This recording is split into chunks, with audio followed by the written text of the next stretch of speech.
we've been arranging in Montreux every year for 9 years. 9 years. It suited the time. The time was, it is always at his birthday, as near as possible to the 5th of September. So it's always the first day.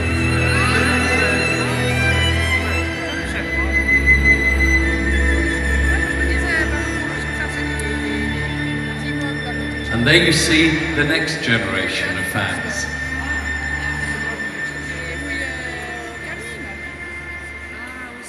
Okay,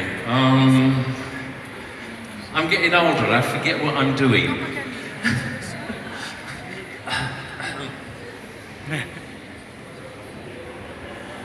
Okay, some of you were around this afternoon, and we were at the Eden, and we had a wonderful hour with Mike Moran.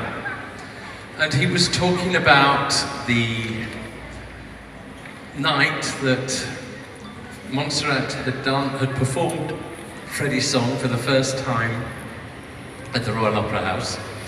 Then she came back to his house, and the three of them spent an hour or 6 around the piano. Well, I went through sort of tapes and things that I have, and I've brought for you to listen to a few minutes of those 6 hours. So try and enjoy this.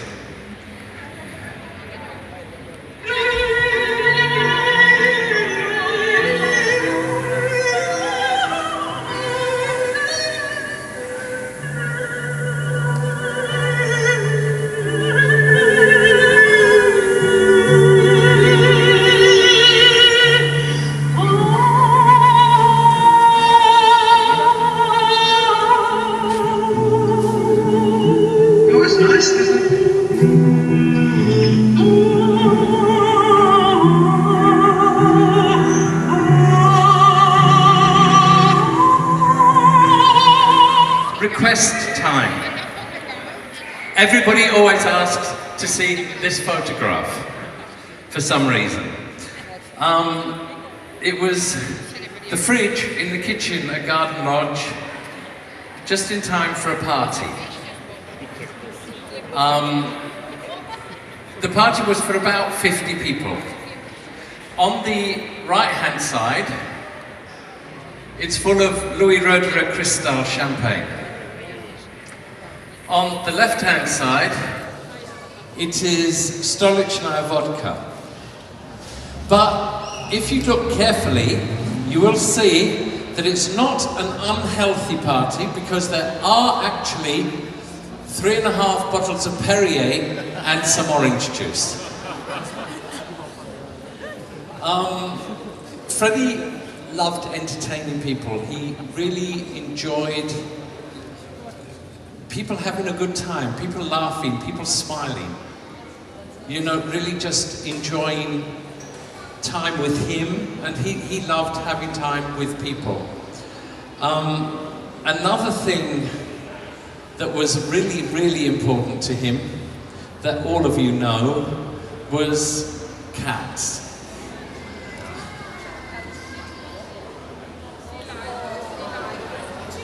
Come on, let me hear. Yeah, but normally, when people see this, it's always,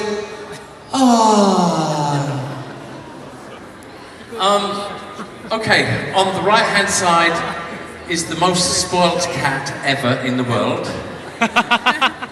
She was allowed to do anything, literally anything she wanted. She caused so much destruction in Garden Lodge you wouldn't believe, but it was always...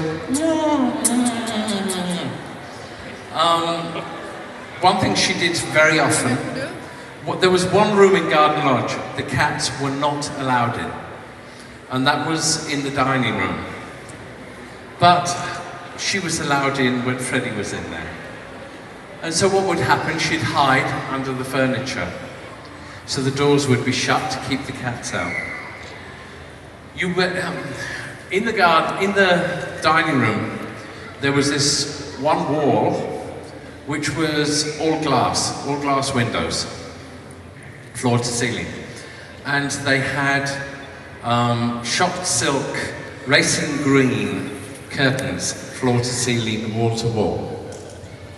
And all along the bottom, there were these golden arches where she had decided, well, it's my house, I will relieve myself wherever I want. And she did. There was this wonderful green wall with these yellow arches all the way along. I mean, But the one on the left, his name was Goliath.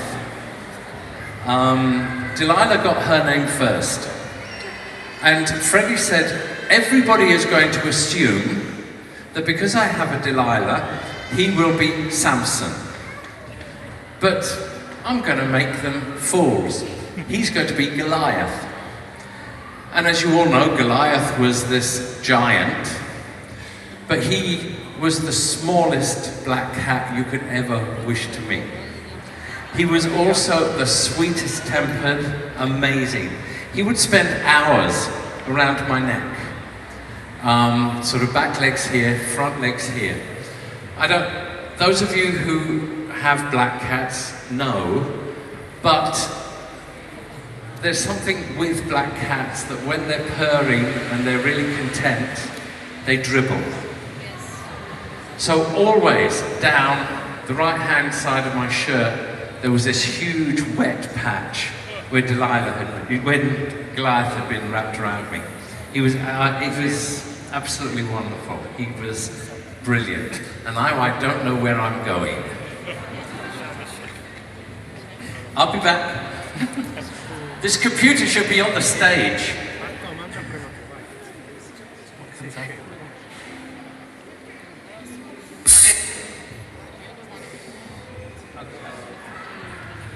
Right, this is the bit that I was talking to you before.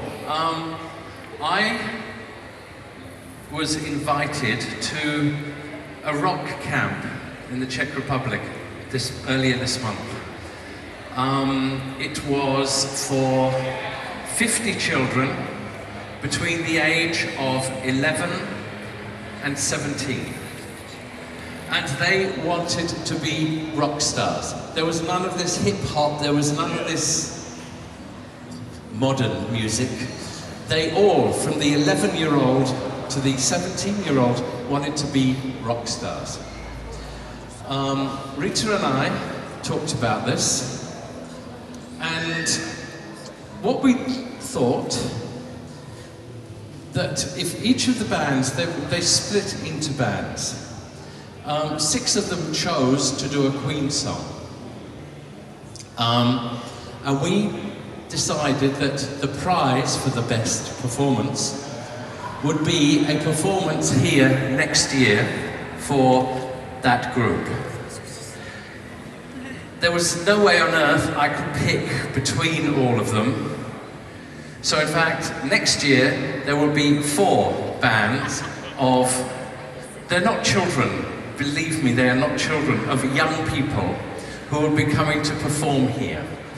The next are a few videos, I think it's all videos, maybe an audio, of some of the attempts that the bands have made. Remember the age, 11, and in fact the oldest performer was 18.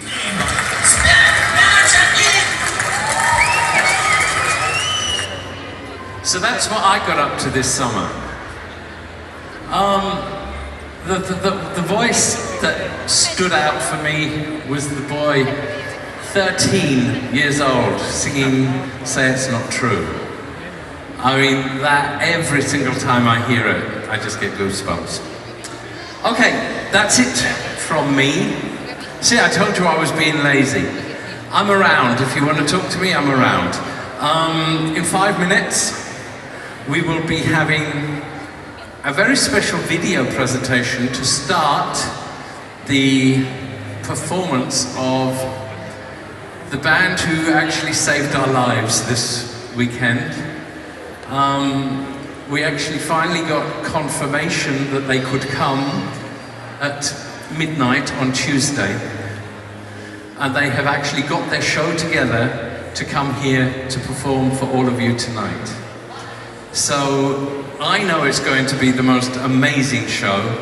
So you've got 5 minutes to go fill up your glasses, get your food, get your drink, and be back in the front of the stage, okay? 5 minutes.